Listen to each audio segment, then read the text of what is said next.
implementation. And in that respect, we're going to be looking at the Inclusive Integrity Toolkit that was developed by AFI, amongst other things. What we really want to understand is how do we translate policy into more effective and more inclusive remittance services without the legacy of unintended consequences that we are all dealing with over the past decade. So some of the key considerations in kicking off the session is that financial services integrity, that's the risk of money laundering and terrorist financing, proliferation financing, compliance risk, exclusion risk, in amongst others. I mean, that is very important because you can't support inclusive economic environments or inclusive economic development without integrity. But equally, you also need inclusive financial services. And you've got this false dichotomy that inclusive financial services do not translate into financial integrity. Actually, they're mutually supporting. So we'll take a look at some of the key initiatives and case studies and addressing some of the critical roles that the public sector can address in terms of policy alignment and implementation. So just if I can just introduce the panel. So for the first, okay, the first speaker will be Mariam Zahari. She's a policy specialist at the Alliance for Financial Inclusion. She was one of the key people in developing the toolkit. Antonia Esser is an engagement manager at the Center for Financial Regulation, and a lot of the regulators that have been on the Cambridge Financial Regulation Innovation course will know Antonia. And then we have Robert Bell, he's the chairman and acting CEO of Klick-Ex, and he'll give us some of the perspectives outside of Africa in the Pacific region. So if I could go to the next slide. I'll kick off with just an outline of the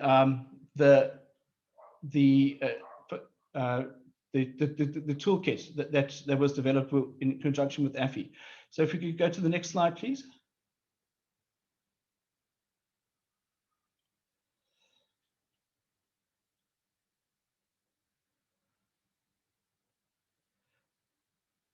Okay.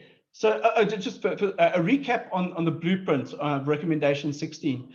So during the facilitation that brought about the blueprint, what we noticed, and particularly recommendation 16, is that there's a growing demand and a gap for particularly understanding identity proofing, alternative forms of identity proofing, supporting CDD standards. There's also remote customer due diligence, and also agent-based customer due diligence is a key area. Non-face-to-face and remote onboarding, digital ID being utilized to onboard, and particularly digital identity proofing, where you move away from this concept of identifying, or a KYC concept where you identify once, to a concept where you constantly proof the identities of people. And then also in terms of harmonization has also been raised. So harmonization in terms of regional harmonization for customer due diligence and other aspects. But therein is a caveat in that we need to get away from the concept of templates. Templates for us is probably the root of a lot of the unintended consequences. So you need to harmonize, not create a template that we cut and paste into one jurisdiction to another. Each jurisdiction has its own risks, its own context. And I think that the critical thing coming out of the risk-based approach is that context is very, very important. Other things that have really come up in terms of risk tools, RegTech, and databases, so that we don't keep on doing the same thing over and over and over. That at least if you've got due diligence and that you've got some kind of RegTech or identity proofing mechanism in place, that you enroll people once and you keep them enrolled, and you keep proofing their identity without going back to that customer and without adding a huge layer of cost onto remittance service providers. So that, if we go to the next slide, that's the blueprint in a nutshell. Just in terms of the eGFRID toolkit, what it aims to do is to take the policy and standards and bring them down to a level where institutional measures can be effective. Institutional measures can exist. So the way the whole toolkit is structured, you've got the FATF standards at the top, which feed into national and institutional strategy and policy recommendations. That feeds into the regulatory section, which then determines the supervisory level, or the risk-based supervision frameworks, assessments, guidance, enforcement, and then the toolkit gives you it steps you into the institutional measures. So predominantly where we're looking at now is the step between regulation, supervision, and institutional measures. And you'll notice that based on the toolkit modeling, there is a constant flow of information, both with mutual assessments, country frameworks. It all flows together, and that feedback loop is a critical thing. What we've often noticed is that the policymaker is missing in many jurisdictions, and that's why this whole thing is not cohesive, and that's why a lot of the feedback doesn't happen. So with that in mind, that's just the overall structure of the toolkit. I'll hand over to Mariam. Just some questions, Mariam. How does the toolkit address the implementation challenges related to risk-based CDD? So just frame the explanation of the toolkit in understanding how it takes something that is a standard and a policy into an effective implementation. Thank you, Barry. Thank you, Barry. Let me also thank IFAD and its partners for the opportunity to be a part of this. It's a great pleasure for AFI to be part of the dialogue, particularly because we are a network of national financial policymakers and regulators, such as central banks and ministries of finance from more than 88 jurisdictions in the global south. So, and they've made it their mandate to advance financial inclusion in their countries in tandem with the pursuit of financial integrity, financial stability, and consumer protection policy outcomes. So we are fully cognizant of how essential remittances are to financial inclusion and vice versa, and also to sustainable development that truly leaves no one behind. So building on Barry's introduction, the toolkit draws on our members' practical experiences in aligning AML-CFT and financial inclusion through the implementation of effective risk-based and proportionate AML-CFT regimes, which also take into account their financial inclusion goals.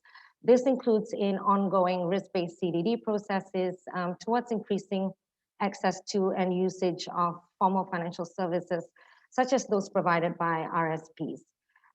If we can have the next slide, please. So in line with that, I'll highlight some of the toolkit's key recommendations for addressing the implementation challenges related to risk-based CDD.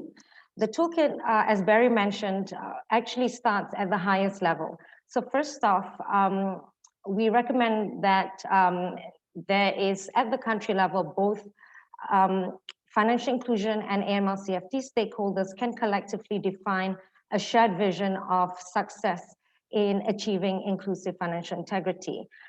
Without such a shared vision or common goal having been addressed by all relevant stakeholders, it is impossible to coordinate policy actions and achieve meaningful impact that can be clearly measured.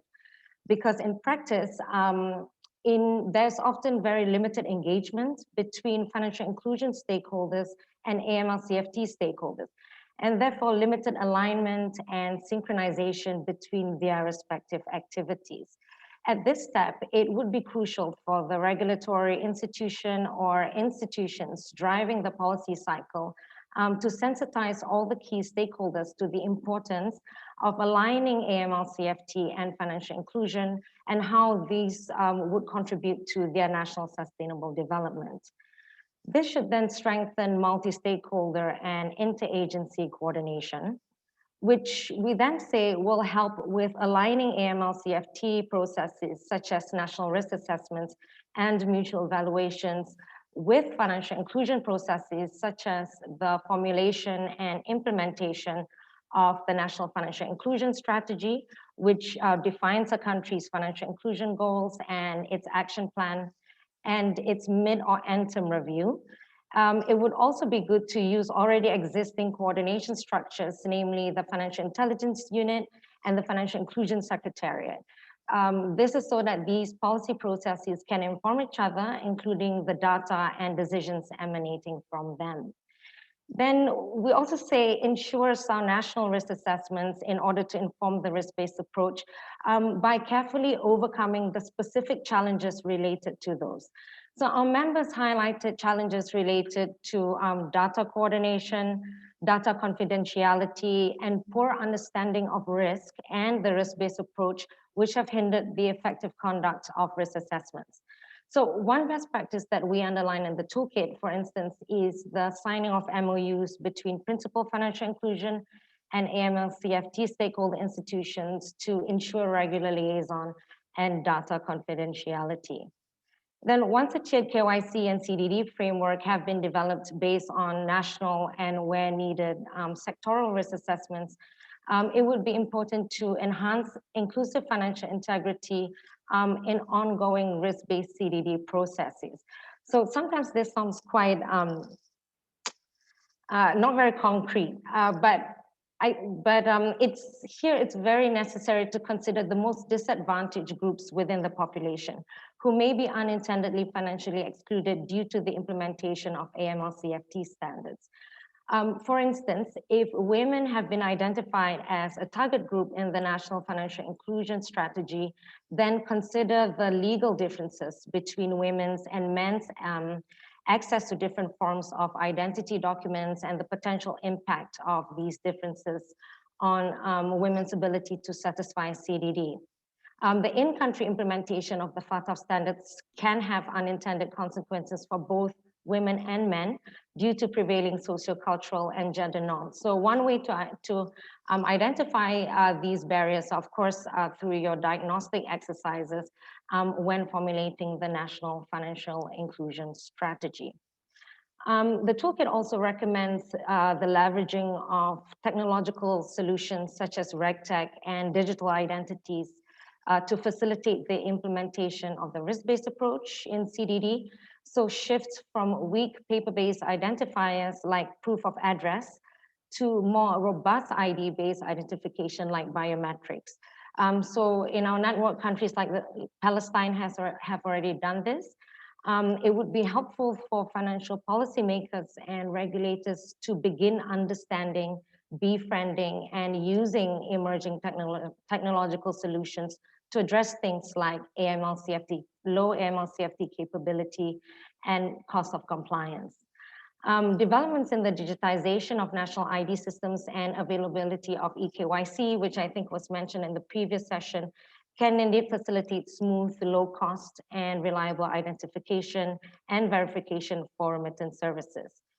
And then risk-based approach is needed for the effective implementation of risk-based CDD.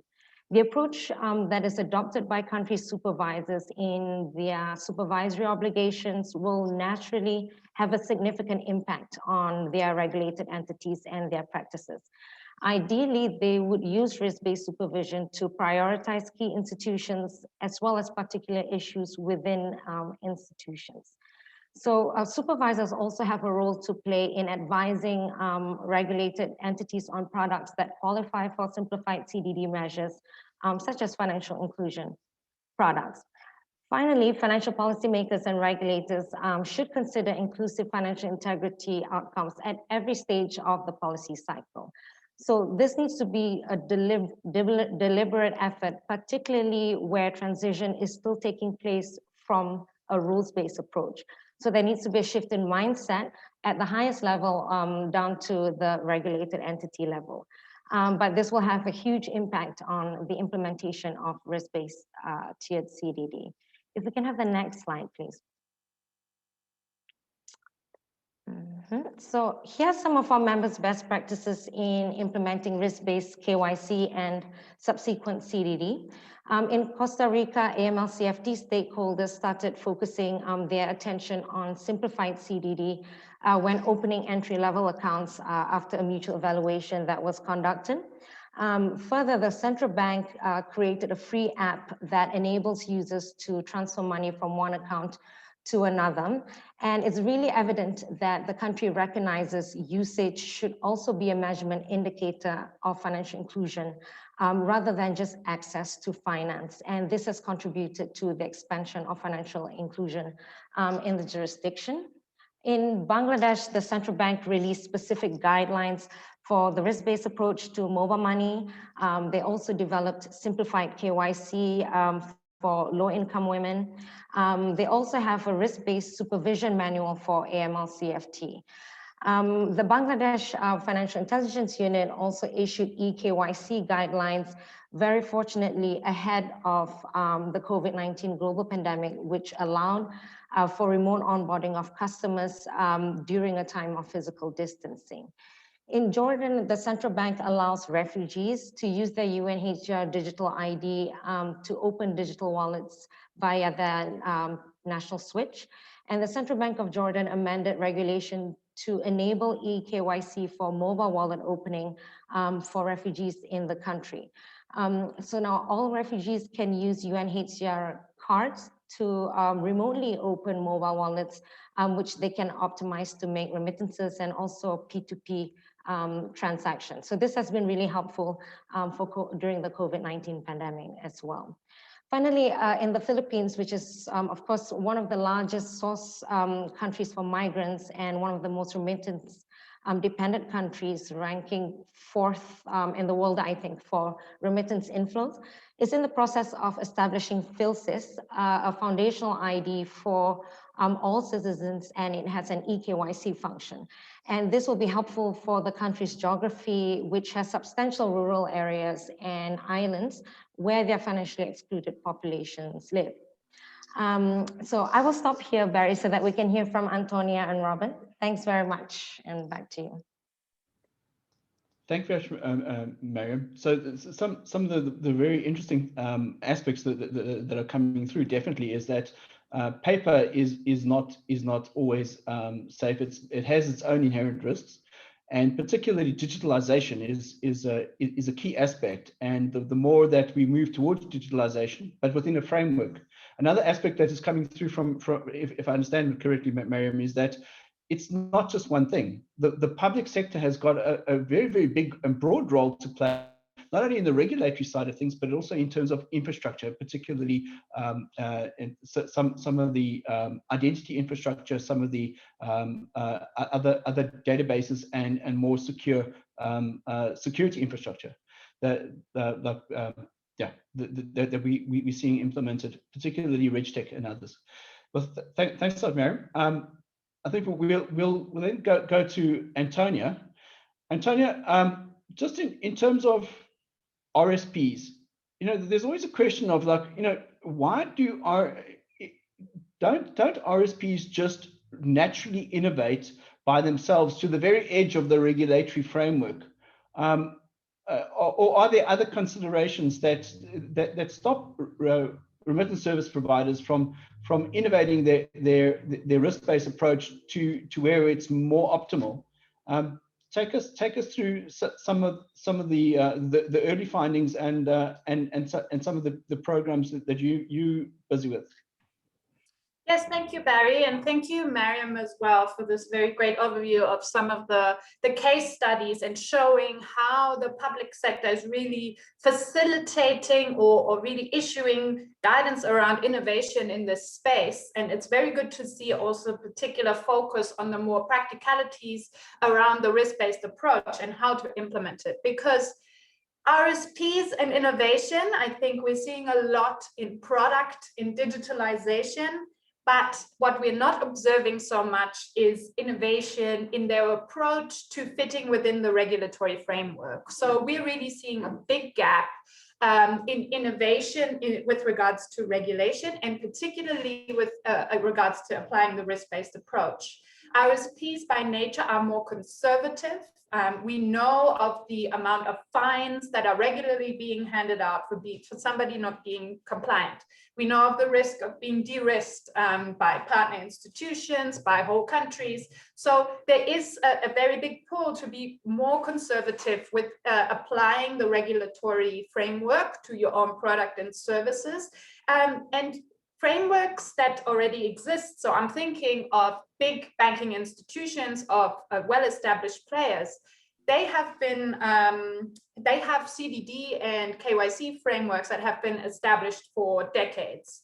They are not well adjusted to being risk-based. It does represent a big shift in thinking, both at the national, but very much also at the institutional level. How do you assess your own risk if you're in charge of the risk of your customers? You are the onus is being put on you to understand the risk framework, who is considered risky. And so really what we're seeing is a tendency to stick to the status quo, apply kind of the regulation at face value and not really push the boundaries of it, because it is a big change and it may actually lead to you needing to unwind a lot of the changes if you found non-compliant. So I think what we're really seeing is a gap in what the public policy is intending to do versus what the public, or the role of public facilitation of these changes. We're seeing a lot of good guidance coming out, but assistance in the implementation of that guidance is very much lacking. And that is where we're seeing a big opportunity in order to kind of get away from these unintended consequent or legacy unintended consequences. Because new entrants into the system that may have innovative programs or projects or products may not be as willing to experiment around regulation, because all they want is to enter the market. So they're much more likely to be conservative as well. So that is where now I want to present a little bit around the PRIME project. A lot of you know the PRIME Africa project is focused on the African subcontinent or the African continent. And it aims to be that facilitating arm from getting from policy to implementation.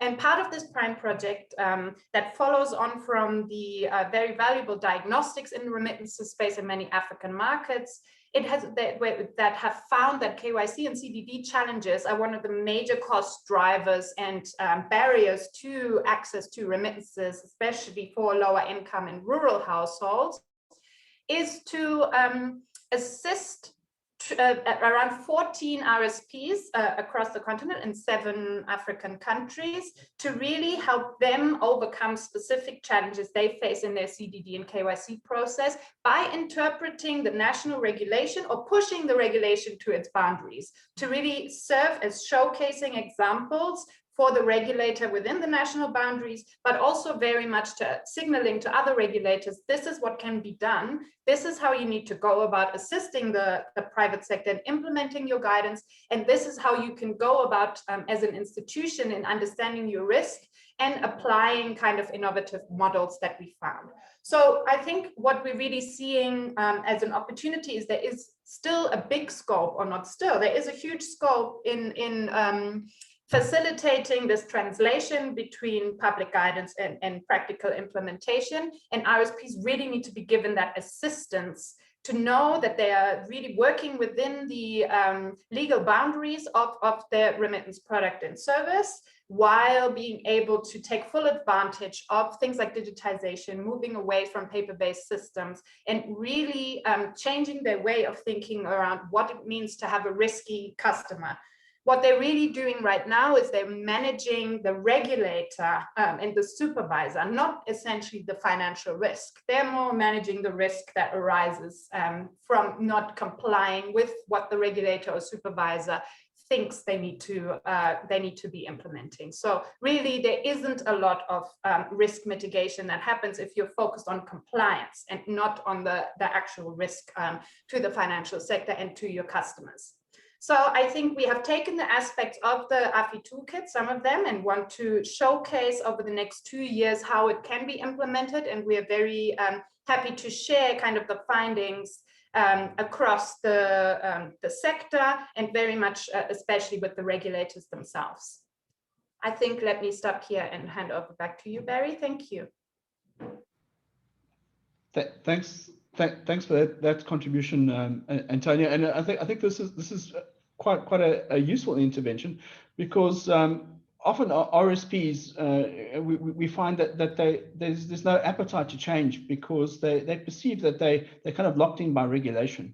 And when you really identify it, you can see that the regulated policy maker has actually been taken a lot of pain to open up those spaces. Okay, well, I think it's time to now switch into a different environment, as the Pacific. Having just finished a digital identity diagnostic study in the Pacific, I know that it's such a difficult market to work in. And if you can get something to work in the Pacific, you can get something to work literally anywhere, because the jurisdictions are very, very small. There's a big distance between them. They're very isolated, and the populations are very, very low. So it's incredibly difficult to get anything to scale. And I think just hearing from Robert Bell would be good to see and to understand that, you know, what has been happening in the Pacific, what can be done, and, you know, is scale a problem? Over to you, Robert.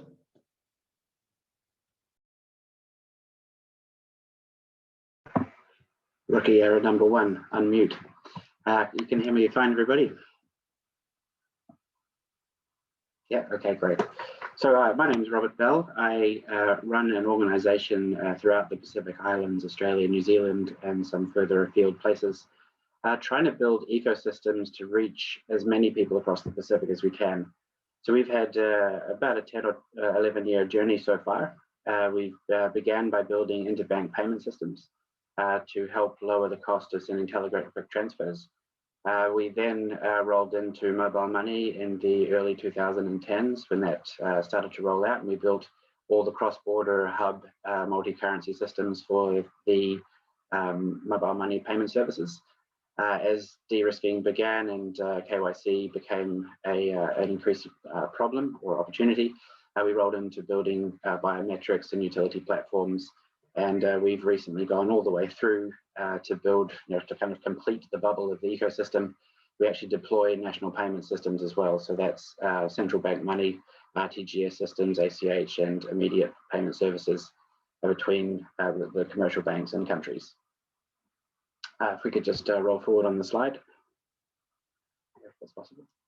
Okay, so next I want to talk about a little bit about the uptake and the use and the importance of customer due diligence and KYC services. So when we first rolled out to the Pacific, we had all the usual problems. The usual problems being not everyone had either a birth certificate or an actual address. And we entered the market in about 2009, I believe, early 10. And there was sort of rigorous thresholds about what these types of compliance meant.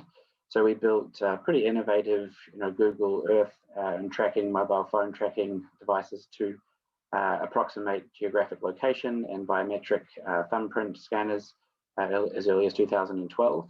And that really enabled initially the mobile money systems to really take off across the Pacific, initially in Fiji, Tonga, and Samoa, and particularly Tonga, which is one of the smaller countries.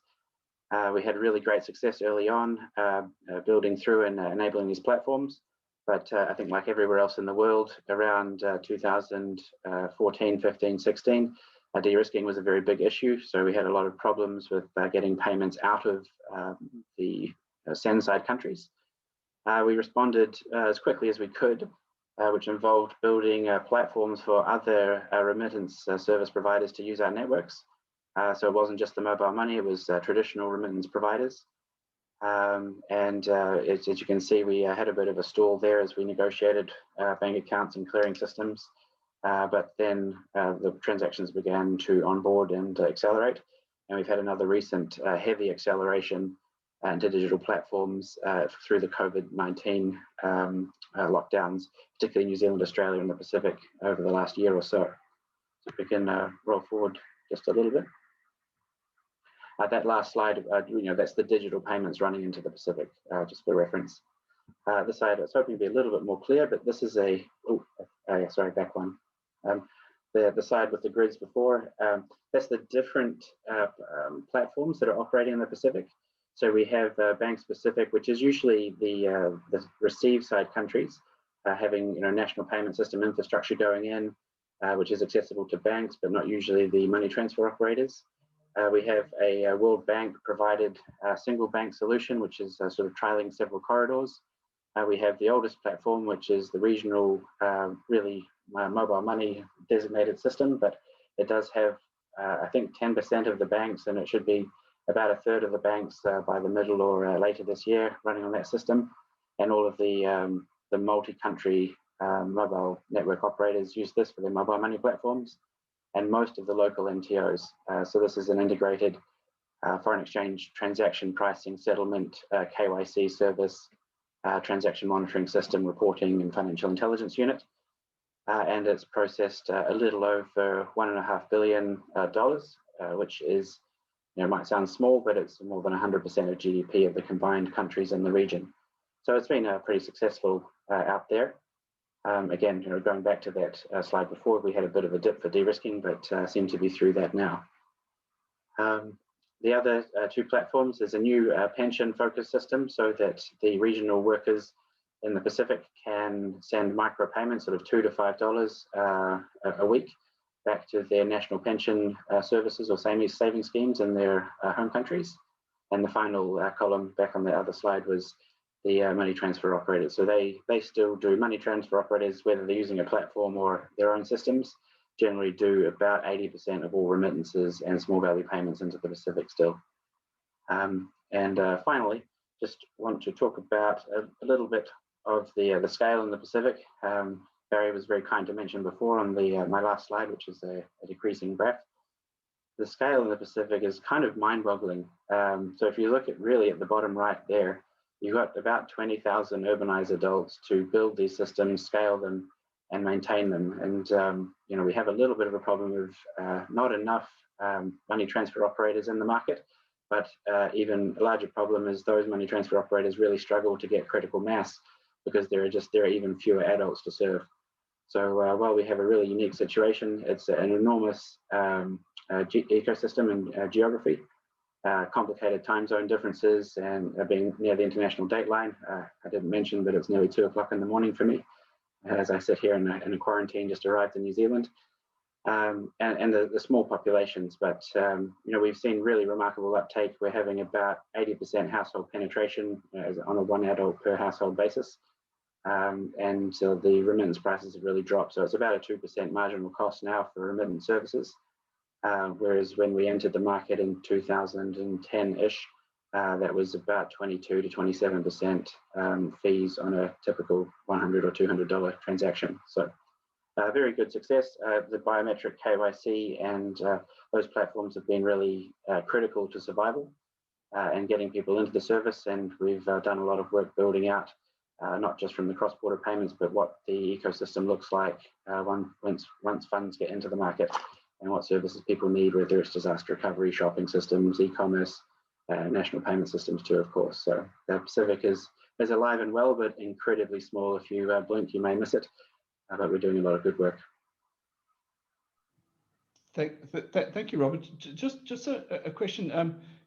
These systems and the ability to scale, is that based on did this develop organically, or was there a lot of public incentives or public initiatives to get it to this point? Yeah, early on, going back maybe 10 years, there was quite a lot of public funding or NGO funding, particularly from the United Nations. The World Bank did some efforts to get mobile money established.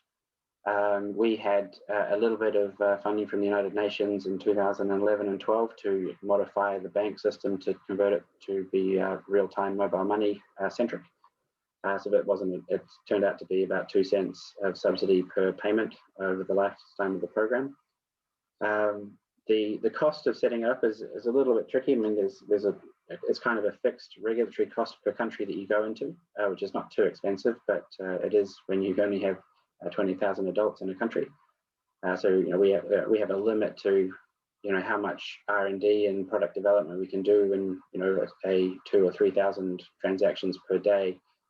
Scale is big for our markets.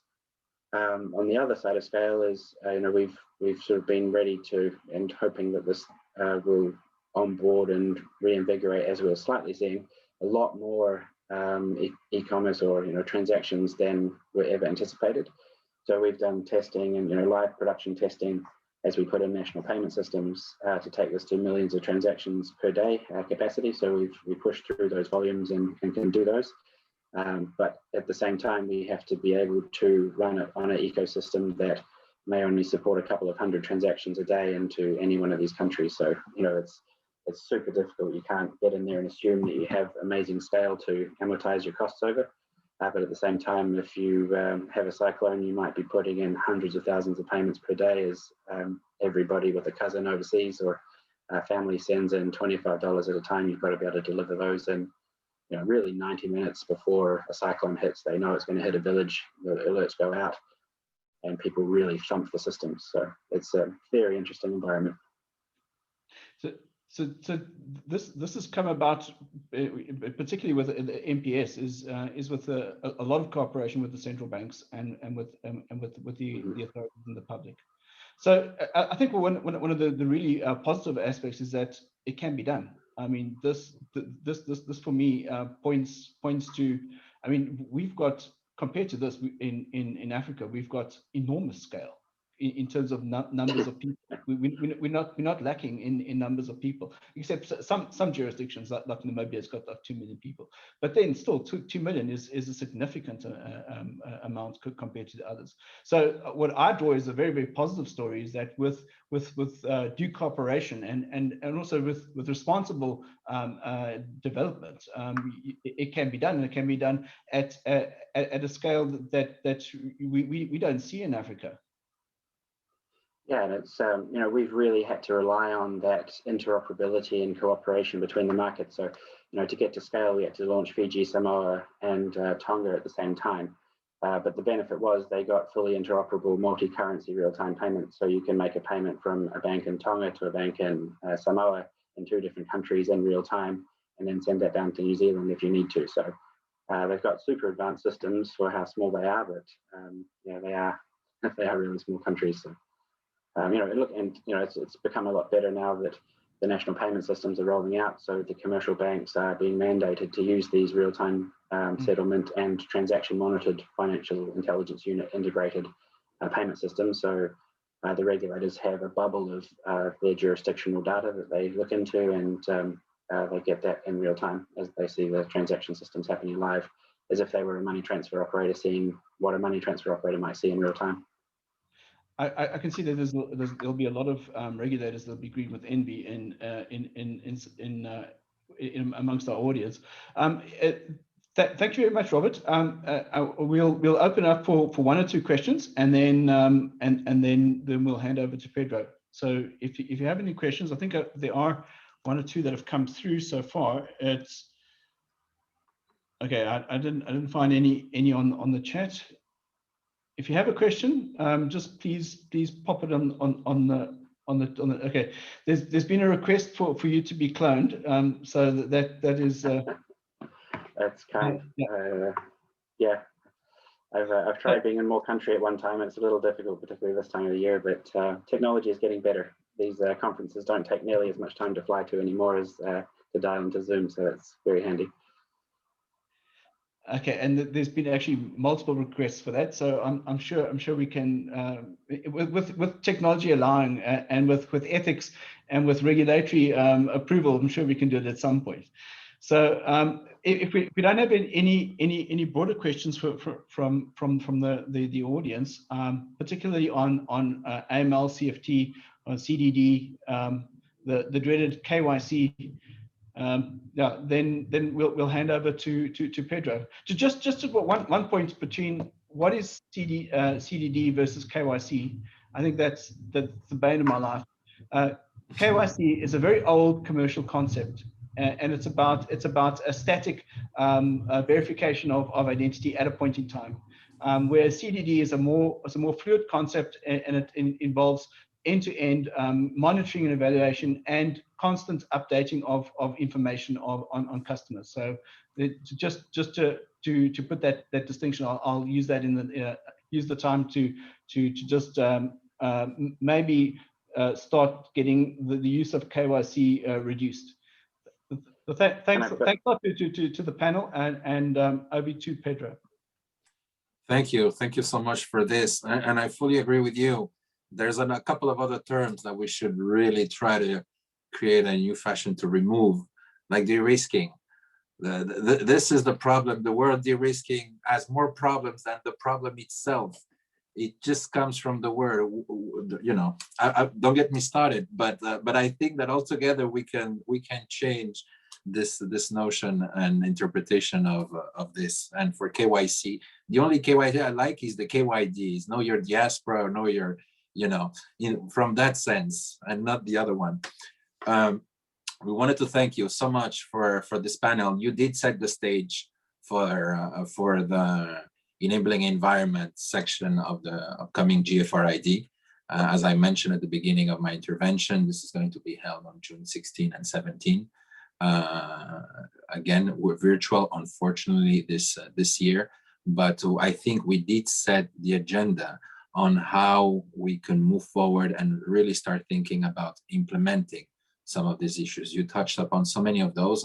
We are very honored at IFAD to have been supporting one of the first, maybe non-governmental applications of this toolkit in collaboration with CENFRI. We really believe that the ramifications are extensive, and a lot of focus should be given to this in partnering with the private sector. So we're very excited about that, and of course, we're more excited even is to showcase what works. So this could be replicated, and we could inspire both the regulators and private sector entities on how to apply this. So I wanted to thank everyone. We made it on time. It's one minute to go. So thank you for catching up for the time. Thank you for participating in the Zoom. We've been tweeting a lot of the information that is here. And the last thing that I will ask all the speakers present today is that there's some questions that have been unanswered. Others might come, and we will kindly ask them if it's okay to address them, so we can post them in the GFRID website as we go. And again, these would also help us define the agenda for the upcoming forum. So please do not hesitate to send further questions if you have. So with this, I would like to leave you all. Thank you again for your participation. This concludes session 2 of this. Session 3 will be the forum, and I look forward to see you there. And again, thanking you. Have a very good afternoon, evening, or day for those that joined us very early. Thank you so much, everyone.